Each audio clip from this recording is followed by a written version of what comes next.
Welcome back to the University of Southern California Institute of Armenian Studies. This is the series that we call After War, Before Peace, in which we try to understand all of the aspects of the post-war situation that continue to be contentious, that continue to be problematic, and that, unless resolved, will not bring the region to a place of coexistence and sustainable peace. We've spoken about various aspects of the participants in the conflict and the military and political and legal aspects of the conflict. Today, we're going to talk about regional security, something that has certainly changed in the region since the war between Armenia and Azerbaijan, beginning in September 27th, and lasting 44 days. Since that time, the players in the region, the presence of various powers on the ground has changed significantly, and therefore regional security issues have changed significantly. And in the process of trying to understand that, we're going to see how all of this compares to the realities in neighboring Georgia, where Abkhazia and South Ossetia are in a situation not exactly like Karabakh, Artsakh, but also not different in all ways. There are similarities that are worth understanding in order to try to understand how we go forward in the region as a whole and in the Karabakh situation specifically.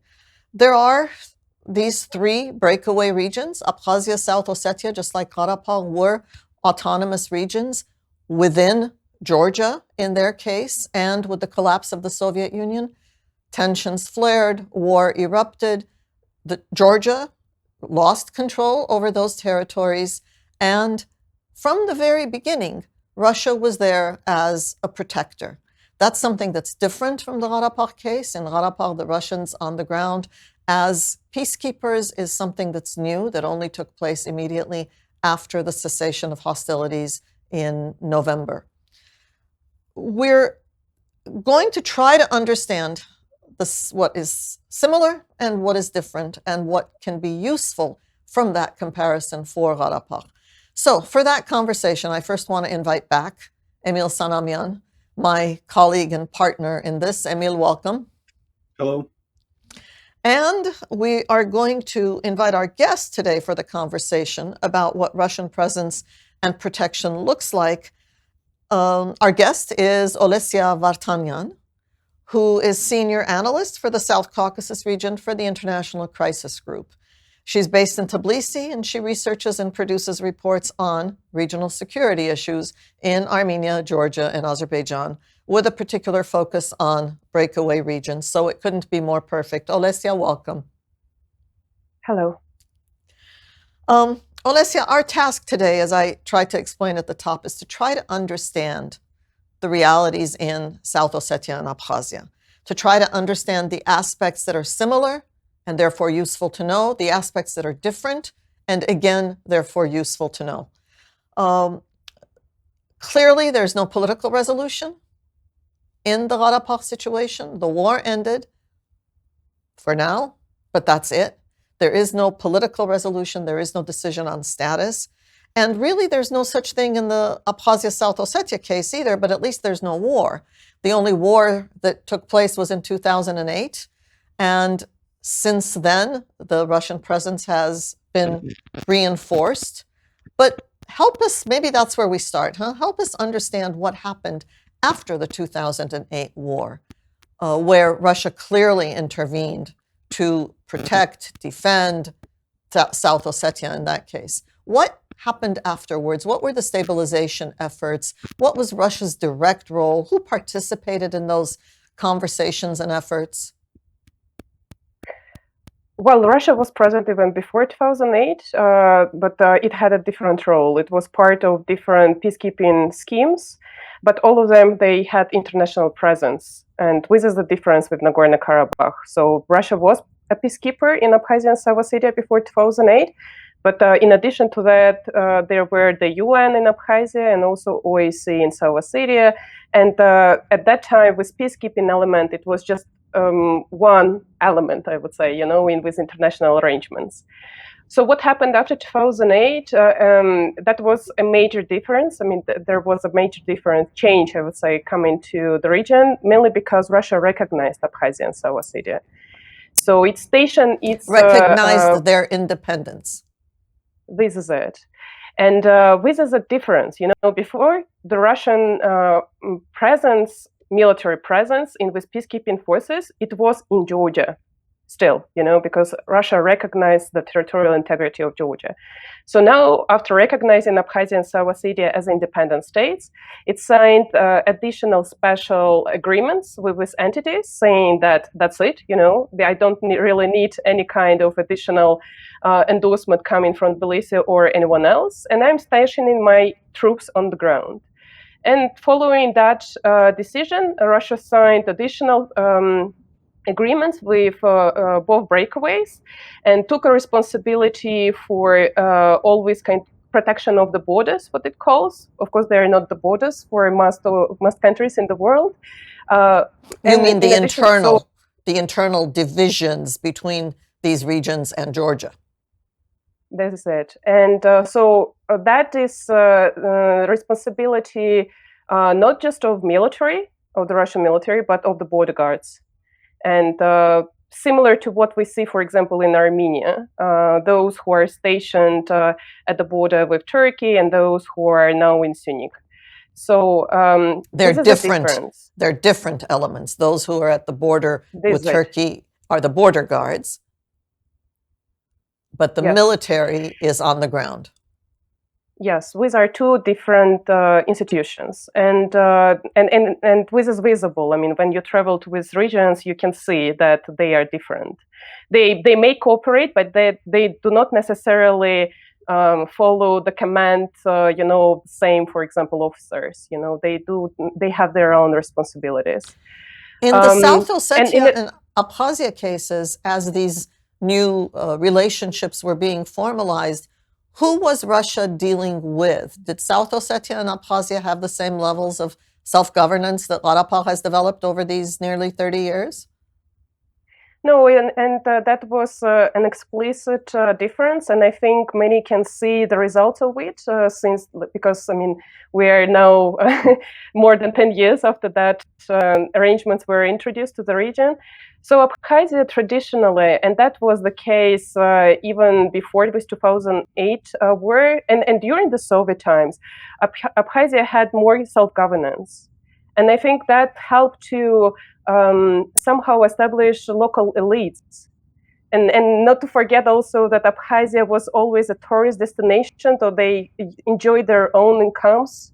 Mm-hmm. And they strongly believe in their sovereignty, I would say. Of course, Georgians would never agree with that, and many others.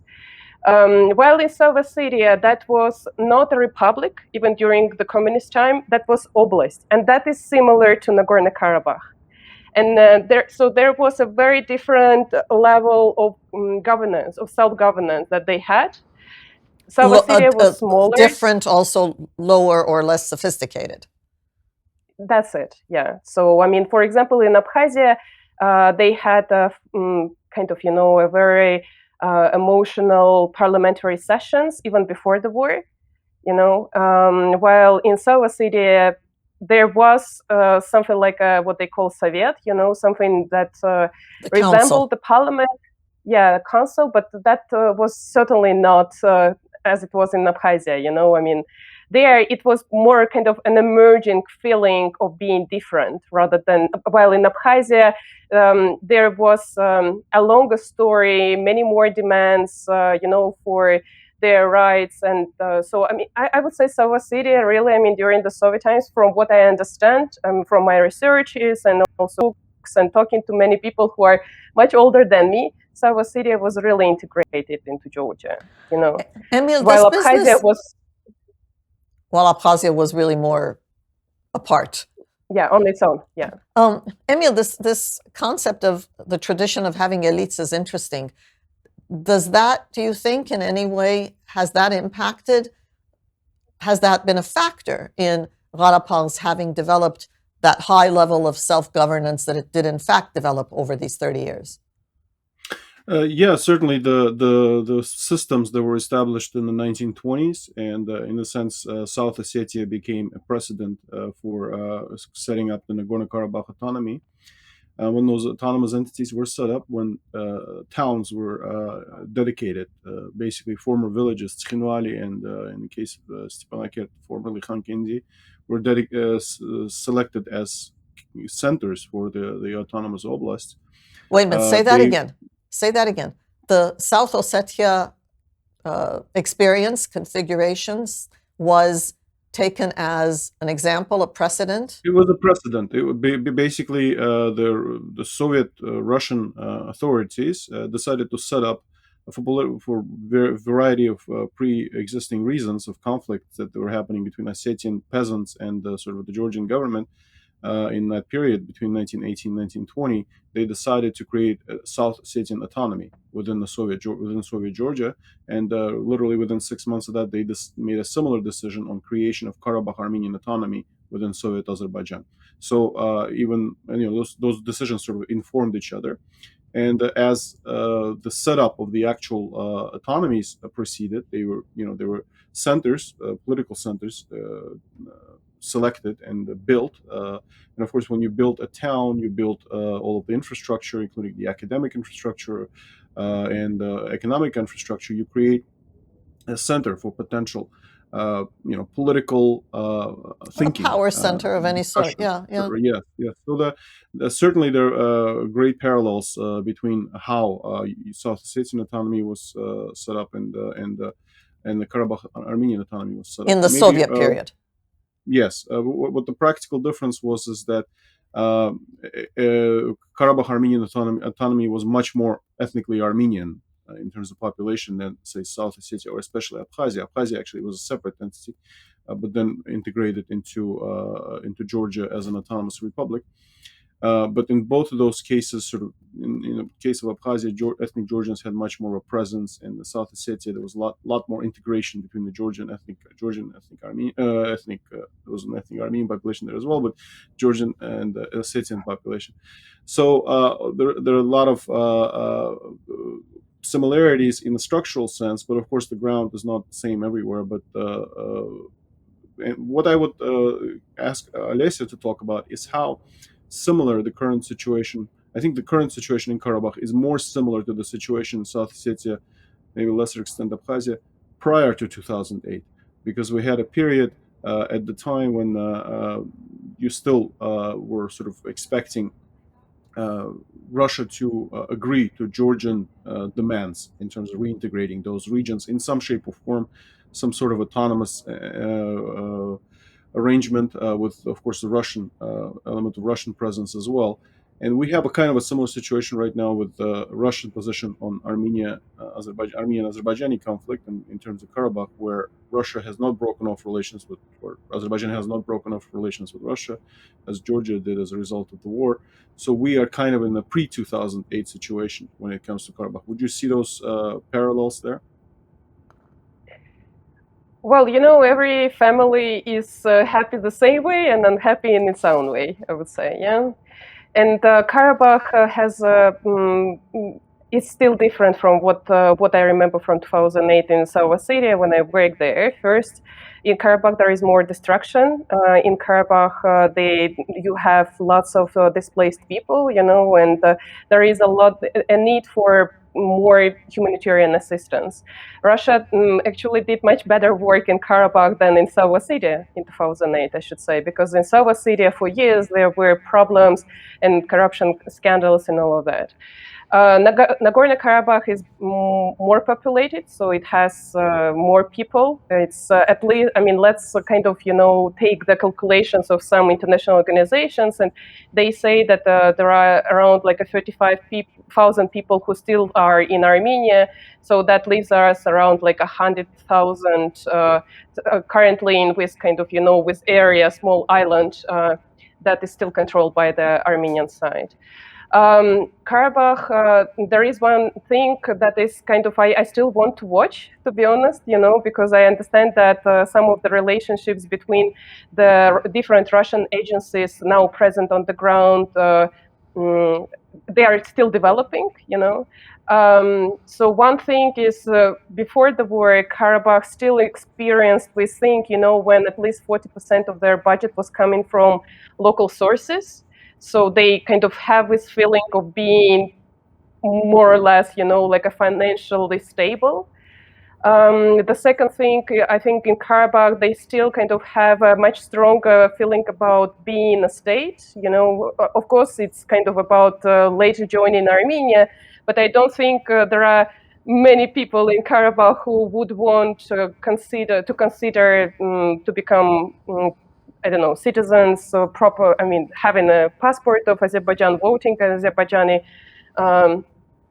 elections and all of that. While in South Ossetia, still, there are more connection, many mixed families. I still sometimes meet people from South Ossetia who come to Tbilisi mainly for medical assistance, but some for shopping, who speak Georgian fluent. So yeah, to a certain extent, they are similar, but they are also different. And in Karabakh, I'm afraid that it's too early to make all the kind of, and say like, that's it, Karabakh will be like South Ossetia, a military base, and serving only with military base. Maybe there will be a potential for something more. Let's see. So The difference clearly there's difference between the intensity of Armenian Azerbaijani conflict and Georgian Ossetian or Georgian Abkhaz conflict. The similarity, I think, comes in terms of the role of the Russian forces, how central they are, and but let's increasingly talk how about Russian that. government, Exactly. Russian government is influencing the events on the ground. And in that agree. sense, because that's going to directly impact all of the other points you raised, Olesya: humanitarian need, self-governance, taxation, financial management, and internal governance. So to what extent are the peacekeepers in fact simply peacekeeping? And to what extent is there an extension of their involvement into governance? How much of it is in fact from the Russian initiation, and how much of it is perceived by the Armenian leadership of Karabakh, assuming that with Russian presence, therefore, there has to be deference when it comes to governance and those decisions, right? Is that where you were going, Emil? The integration? Yes, and increasingly, basically, we've had a very different situation in Karabakh until last year. The security guarantor for Karabakh was Republic of Armenia. It's not anymore. Republic of Armenia does not claim to be a security guarantor of Artsakh Armenians anymore. Armenian forces are formally being withdrawn from Artsakh, so that also changes the dynamic considerably, and it's a new dynamic for Karabakh. But maybe if you could talk about in terms of sort of the role of Russian government, also role of North Ossetia and South Ossetia. I think that okay, but hang on to that one. That'll be too many together. Armenia is kind of becoming North Ossetia in this sort of situation. Okay, but let's do the other part, the Russian part first, and then definitely figure out that North Ossetia role. I'm still a bit kind of concerned about kind of saying that Nagorno-Karabakh is like South Ossetia and Armenia is in North Ossetia, because Armenia is kind of, 3 times, 4 times more important than North Ossetia for South Ossetia. That's still Explain Russia. That, that's please. still Moscow. North Ossetia is? Yeah, it's a republic in the Northern Caucasus that borders South Ossetia. They speak a bit different dialects from South Ossetians. But they are a part of the Russian Federation. That's true. And they are Russian citizens. There is no question about that. And the North Ossetians, of course, they have a kind of a special feeling to South Ossetians. But it mainly has started, with 90s. Because before, of course, there was a road, a tunnel, the rocky tunnel, the Georgian curse with a tunnel all the time, but that connects with 2 entities, Russia and the breakaway region of Georgia. But in kind of closer integration and closer relationship, they really are starting to emerge in the 90s. Even like, for example, the first de facto president of South Ossetia, he got mainly his education in Georgia, although he is now, for example, teaching at the university in Northern Ossetia. So it's Armenia is certainly more important to Nagorno-Karabakh because in addition to this whole kind of idea of unification, Armenia has provided funds. Armenia has provided army. And I think this is kind of probably one of the most painful things now for people in Karabakh, that they see that Armenia is really kind of withdrawing its soldiers, and potentially they understand, even if they have, let's say, kind of several battalions there, they will not really receive any kind of guns and through the Lachin corridor, which is kind of demilitarized zone, in the current thinking. But let me just say one thing before we jump to something, because I really need to say that. I understand that Russia does not really have a proper agenda for Karabakh yet. I also understand, based on my interviews with those in Karabakh, with those in Moscow, with those in Yerevan, that Karabakh, that there are several agencies, Russian agencies present on the ground, and some of them are competing even with each other. And some have certain vision and some do not. And this is kind of the process that we are currently seeing with like everyday news about like Armenian soldiers not going to Karabakh anymore, or new regime on getting this entry pass to Karabakh. All this is part of this story, when Russia is really forming its attitude to Karabakh. Of course, I do not exclude that there are, officials sitting in Moscow. Kremlin has several towers, in one of these towers, and saying that's it, Nagorno-Karabakh has no other future but to become a region of Azerbaijan. That's, I do not, I met people like this, I can tell you. But there are also those who may think, okay, let's turn Karabakh in something like a Donbass-like, part of with Russia world, and maybe even kind of start doing certain things. But that comes at a certain cost, and that cost is, this is something that people in Moscow will have to consider. And that cost, maybe it's not that much about Armenia for the moment, and maybe not even the population of Karabakh, but it's about relationships with that Moscow wants to keep with Azerbaijan, and also what kind of pressure Moscow potentially can have from the Western states. So these are kind of, the things that one has kind of to include with very complicated equation, I would say, I don't know who in Moscow is happy about this whole kind of, setup that they are in right now. Yeah, my impression is that most bureaucratic class of Moscow would be, aghast about spending any time on Karabakh. It's not something, on top of their minds. Of course, the motivation is coming from the Vladimir Vladimirovich Putin's statement, commitment to be involved, and he's become involved. So they're dragged into another kind of foreign policy issue that is not very, takes a lot of time, does not generate a lot of cash. Kind of there's always this problem when bureaucrats are facing an issue that requires work rather than promises some sort of benefits. So in terms of Putin's rhetoric, though, it's clear that Putin has this sort of attitude of protector of peoples of the former Soviet Union, particularly the ones that have had this autonomous entities, that have had this sort of history of conflict with their neighbors. And it seems like that is Putin's position, that for now and foreseeable future that he's the head of state there, Russia will remain in Karabakh. Is that the sense that you're getting?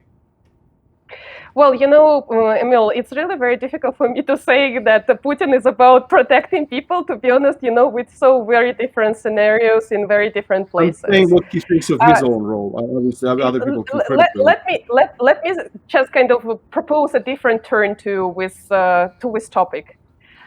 We have now Russian peacekeepers on the ground in Nagorno-Karabakh. According to the agreement, there are 2,000, but we understand that there are additional agencies present, and probably there are twice more. Russian presence is is bigger than what, at least for the moment, in the agreement. We do not really know whether they are there to protect people or they are there to observe the ceasefire, because 4 months have passed since the war, and still there is no mandate for the Russian peacekeepers who are present in Nagorno-Karabakh. I understand that in Moscow they are worried about that. And what does that mean, there is no mandate? What does that mean? This is something that prescribes their functions, some general rules, how things should operate on the ground. And that's not, this is something, and that's not something that comes out of negotiation. That's something that comes top down from Moscow to the peacekeepers on the ground. Not really. That has to be agreed with Baku and Yerevan. And they have been discussing, I understand from my information that this has been discussed, since at least early December, and they still haven't found, they haven't reached an agreement.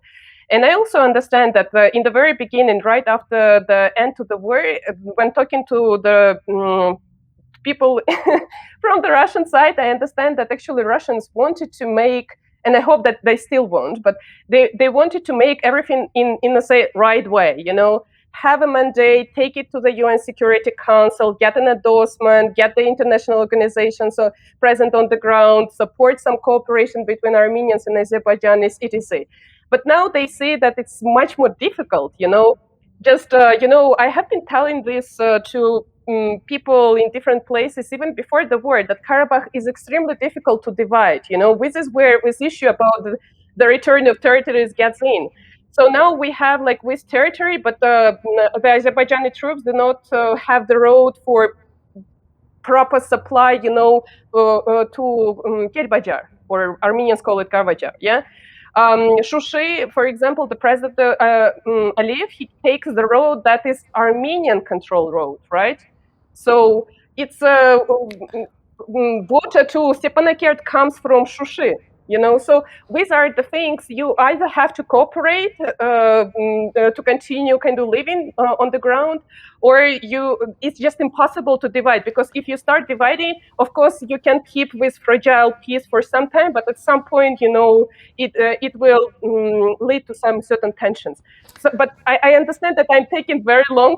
No, you've done perfectly, but you need to go back a little bit, because all of the challenges that you've mentioned, that you've detailed, and we appreciate that hugely, especially the internal, if not competition, although I think you use that word, but the internal not yet solid agreement amongst the Russian agencies present, the Russian entities present.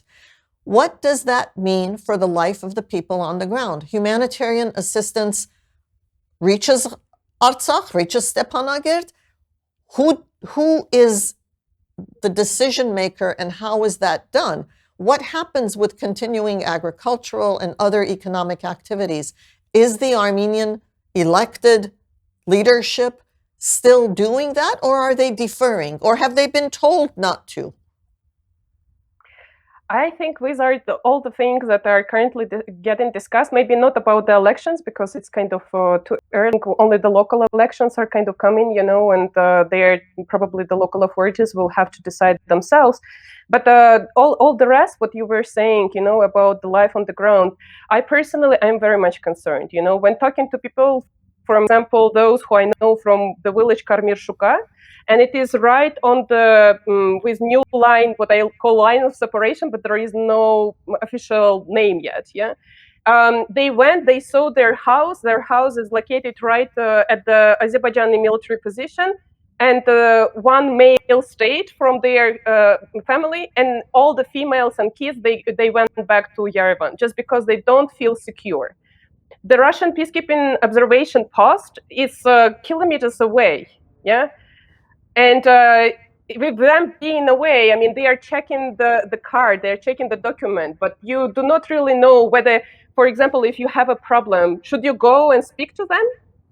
Telling them that, look, guys, I feel a threat, or someone got shot, or, I mean, something is happening. This is where the mandate is coming in, when you do not really have a clarity around that. The other aspect to that, and this is really kind of, in my view, very important. So when, from the very beginning, the Russian military experts were telling me that 2,000 is a small number.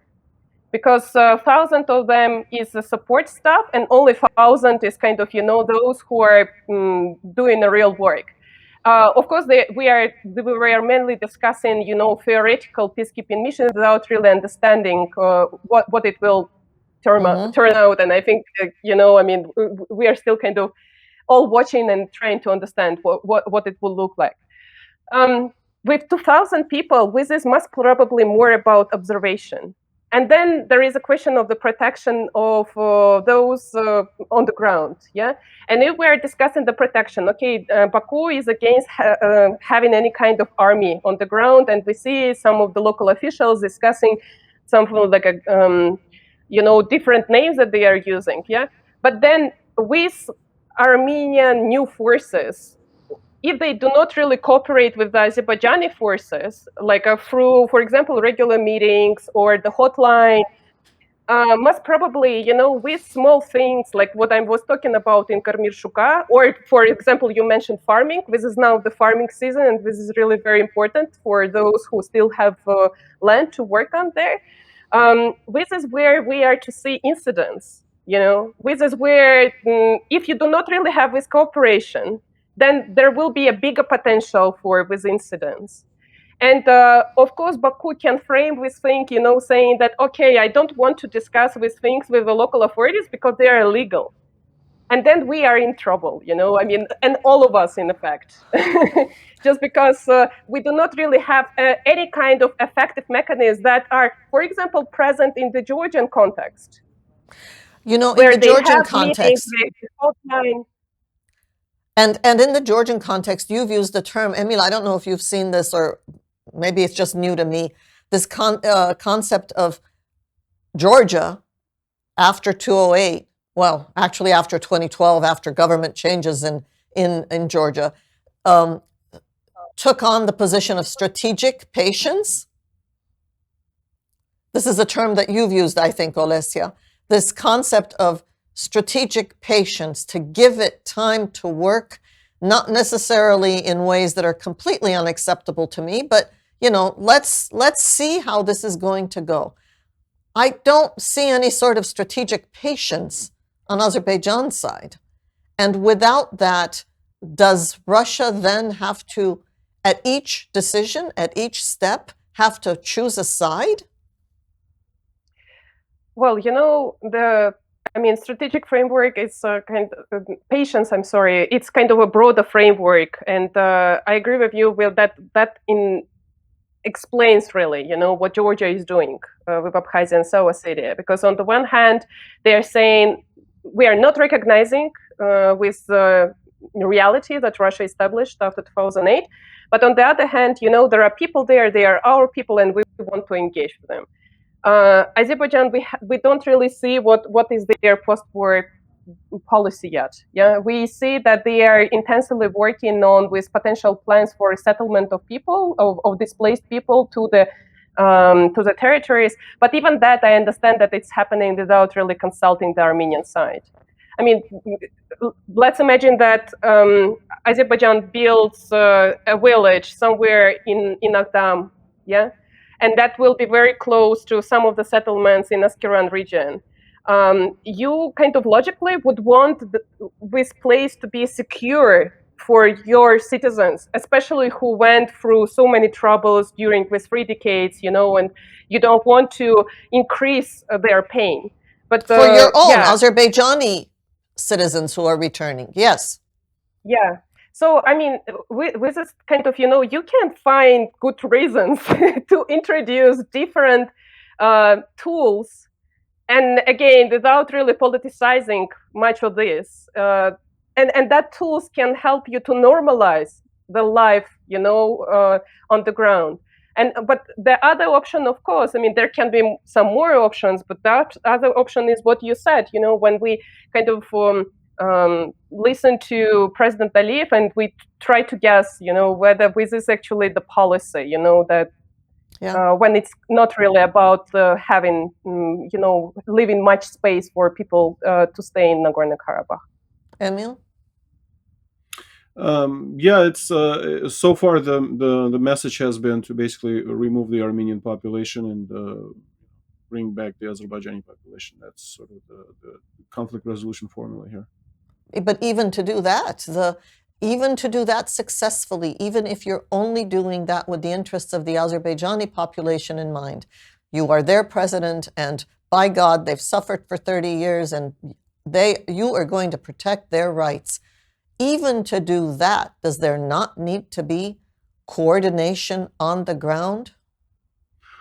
Well, I mean, if the point is to sort of demoralize the Armenian side and force the Armenian population to leave, though, then I don't know what kind of coordination you would really require there.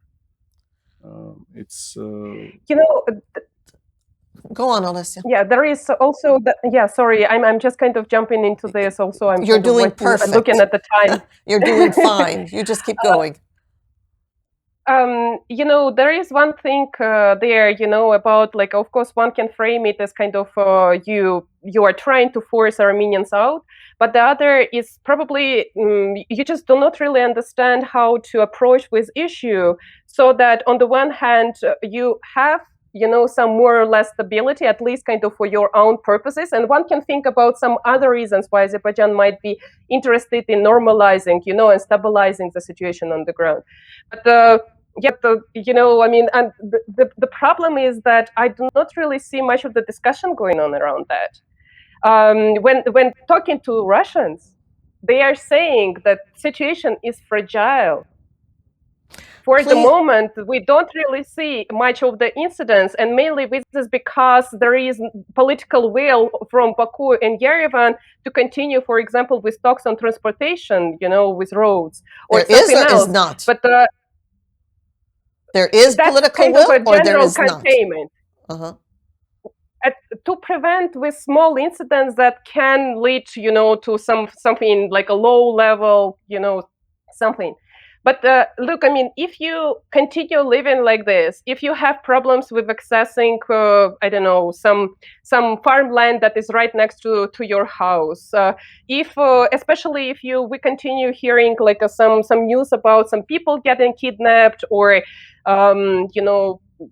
something that really kind of instigates the pain of the people who already went through this brutal war, I don't think that it's really very much in the hands of those who are sitting only in the capitals. And one has to think about this also because most probably these kind of incidents, they will get to the domestic politics in Baku and Yerevan, with people saying, you're not able to protect the population.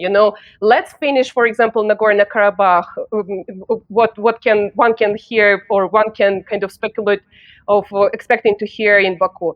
So this is something that also based on Georgian experience, I would really kind of start regulating and managing from the very beginning, right now, and I unfortunately, I don't see many of the people talking about this and discussing this very need of security arrangements on the very ground to normalize life. We've gone over time, but we're going to keep going because there's 2-3 more areas to cover. Emil, go, and then I'll ask my question. Yeah, it's got to be just the reality is different in other conflicts. There are sort of spaces for collaboration, be that there's small small Abkhaz and Ossetian populations in Georgia, and Georgian populations within Ossetian Abkhaz administered areas. We don't have that experience in the case of Karabakh. It's a zero-sum relationship. So the Armenian populated areas of Karabakh, they were captured. Even a few elderly people who stayed there weren't allowed to stay there. If they weren't killed, they were exchanged for Azerbaijani prisoners. So that kind of reality is the reality of this conflict to this day. It hasn't changed. So unless that reality starts to change somehow, we could think about some kind of conflict resolution happening. Right now, conflict is continuing. It's just that the Armenian side is at much greater disadvantage. Olesya, the parties to the conflict. I guess my fundamental question now is going to be about incompetence, but also about lack of experience and tradition, and to some extent democracy. So in the case of the Armenian side, whether it's the Karabakh authorities or Yerevan, I want to repeat my earlier question. That is, yes, the Russians are the military power with boots on the ground. And yes, Azerbaijan won the war. But does that necessarily mean that the Armenian side cannot and should not engage in this kind of give and take of decisions and decision making, especially at the very, very fundamental local level? Or do we just wait and see, what are the Russians going to decide about farming, about taxation, about access to roads? That's my Armenian side question. My parallel question for the Azerbaijani side is, if you were an autocrat, not having ever run your country in any sort of democratic fashion, where understanding sides and various needs and compromise and consensus and juggling and give and take, when none of all of those are real concerns when it comes to governing. It may be when it comes to maintaining power, but not in terms of actual governance. Then how do you bring those skills to bear in this situation where that's exactly what you've got to do? If Stepanakert depends on water for Shushi and Shushi depends on Armenians for roads, there has got to be some sort of give and take for normal, everyday life. But your governance experience in Azerbaijan hasn't been built on that sort of give and take. So you learn now? Am I right in seeing these two levels of powerlessness and competence? Well, it's really very difficult for me to say. Emil is probably much better in Azerbaijan than me. I had never really lived in Azerbaijan, visited once, but I mean, I don't understand properly, how Azerbaijan functions, especially at this kind of local level, and when it comes to this kind of, very strategic decisions related to kind of domestic politics, because Karabakh is, of course, is kind of part of the domestic politics. Yeah. I think Armenia now kind of goes through a very difficult period, and to be honest, I'm now in Yerevan, yeah, and I've been speaking to very different people from different groups, in different agencies, ministries, and all that, and I can feel a great pain in different, and then that pain is not. For example, what I saw right after the war, I also was at that time in Armenia, but it's a pain about this kind of inability to introduce things and see them getting implemented. In other words, this kind of continuous dispute around with snap elections, I'm afraid left Armenia with a half-functioned government, or let's put it like a half. But I'm saying half, but I don't know which portion is not functioning altogether. So I mean, and people inside the government, they understand it, and they, in many cases, they are on different sides. They support different people and kind of different decisions. But I do not really see much of the readiness, for example, to come together for one cause. Unless there is a proper kind of process that can bring a leader that everyone can kind of, live with, Rally I would around. say, Yeah. Emil, I you would answer say the so. same question. Emil, you answer the same question. The not just the incompetence, but the decision to sit back and let these decisions be made on the Armenian side. And in the case of Azerbaijan, really the lack of not just interest, I mean, clearly lack of interest and intent, but also lack of skills to actually be able to govern in this sort of very complex situation with a variety of interests and agendas. Well, when it comes to Azerbaijan, the skill set is very clear there. The skill set is about direct control and tyrannical control at the local level. Wherever you look at in Azerbaijan, in Baku, there is still an element of surviving diversity of opinion. It's a big city; it has a big population by regional standards. So you have occasional protests that are quashed. You have occasional expressions of disagreement with the government that are also harassed. But if you look beyond Baku, it is really a very closed space as far as ability to speak, ability to do things. Any kind of economic activity is very much allowed only with official permission. That has been reality there for more than a decade, couple of decades, I would say. So it's very hard to think of a different type of reality And on the coming Armenian side? under this current government, just because it's been a successful model for them, a successful practice for them. So if that practice, is something that they see that it's working for their population, why should they change it? All right. Olesya, the last question to you, and basically, I guess I'm asking you to repeat what you've been saying all along today and what you've said in writing. That is, how do you get from, why is it, with Russians on the ground, many people can simply assume there's not going to be any more fighting. Russians are on the ground, the Turks are over there monitoring somehow, Azerbaijan won, Armenians lost, that's it. There will not be outright fighting. But what you have alluded to several times today and in your writings is that if these issues are not dealt with, there is not just no peace, but there is a very real threat of violence erupting again. Would you please say that again and explain it? Because I really don't think the sides get it. I don't even think the observers get it. Well, for any person who kind of have been observing, who has been observing this kind of situation on the ground, they know that with frontline, it lives its own life.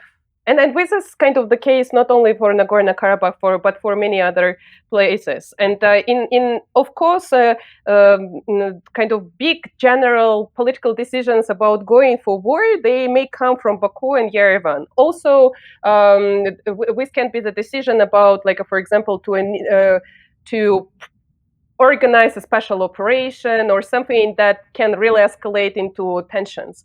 But there are also things that are happening on the ground that are not really in 100% control. Neither of those in Baku, no, not of those in Yerevan, and now even in Moscow, because this is life.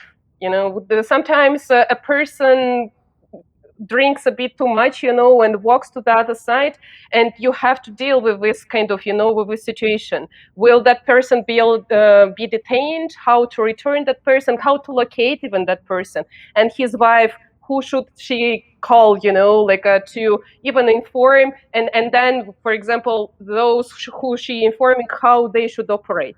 These are really very basic things, but they are the ones that help people living with everyday problems, for them to feel more secure, but maybe not even security, but more certainty. The predictability and the predictability so. of. And what you were saying earlier Yeah. is that in the Georgian case, in the South Ossetia case, that exists. There are conversations and links amongst the sides, which of course used to exist in the Armenian Karabakh Azerbaijan triad as well. We've gone way over time, but I think that this episode is a perfect example of why we do after war before peace, because the region really isn't there. And if we're talking about security, it is definitely regional security that we should be talking about as scholars, as observers, as participants, as people on the ground. And so, Olesya Vartanyan, thank you very much for so many insights into what this situation on the ground truly means.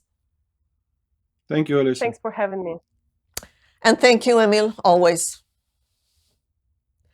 And thank you to those of you who've been following this series. I hope that you do go back and listen to some of the older episodes in light of what continues to happen or not happen in the region. We have several more episodes to go. We're still going to speak to people in Georgia, in Tbilisi, who are viewing this from the Georgian perspective, this huge change in the region from the Georgian perspective. We're also going to speak to Iranian experts, because the region has changed and it has impacted Iran and its perception of its place in the region, and several more topics. Thank you for staying with us after War Before Peace. This is the University of Southern California Institute of Armenian Studies. Keep following this on video, on YouTube, on all of the podcast channels. Share it with your friends. There is still so much left to understand. Thanks for joining us in this effort.